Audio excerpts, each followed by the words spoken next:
And welcome back to American Agenda. I'm Heather Childers. Now, we've been talking about Dominion voting. Everyone's heard of it by now. It is one of the major systems used to cast election ballots all across the nation. It's used, in fact, in 28 states. It has come under fire after allegations of voter fraud surfaced, I should say, in which votes for the president were switched to Joe Biden in one Michigan county.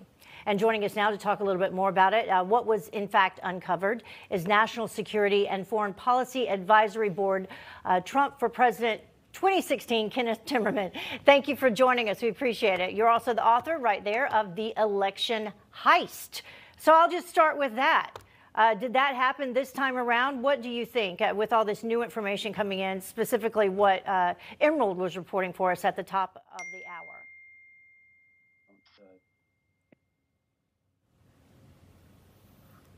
Did Kenneth just freeze?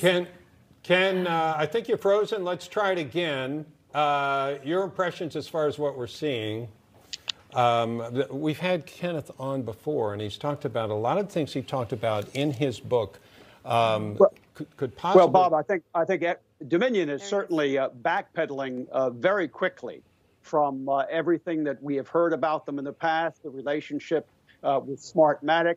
Remember, the chairman of the board of Smartmatic up until about a week ago, apparently, was Mark Malloch Brown, who is an investment partner of George Soros and a crony of George Soros. Smartmatic changed their website, scrubbed him from the website, and Dominion scrubbed about half of their employees, or had their employees scrub about half of their profiles from LinkedIn over the past couple of days.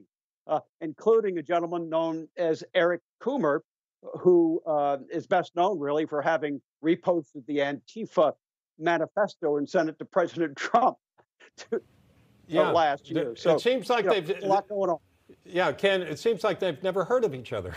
So, as you know, they have. And they've worked together in some cases, not necessarily here and not necessarily a lot, but they have some, which has raised some questions.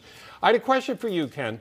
The administration obviously is concerned about fairness in this voting system, concerned about whether they're losing votes. Do you know the best way to prove that, to go about identifying where there are problems? Well, from what I had seen in the research I did for my book, The Election Heist, the best way to do this, to find a computer interference, was to recount the votes manually. However, there is a problem with that, too, because in Georgia, you have ballot marking systems. They're computerized ballot marking systems.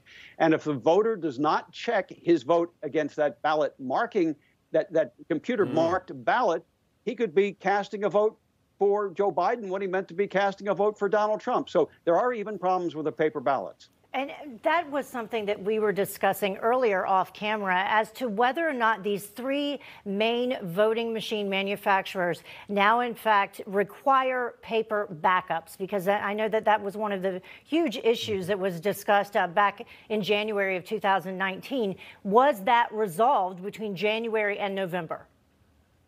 No, it was not, and some of them still do not have paper backups. But that's not the issue in the states that are still where there's litigation ongoing. All of those states do have some form of paper ballot. So the issue is whether that software was updated after the certification process. I know Dominion has said it was not updated after October 31st. But excuse me, October 31st is 4 days before the election. You don't certify the software 4 days before the election.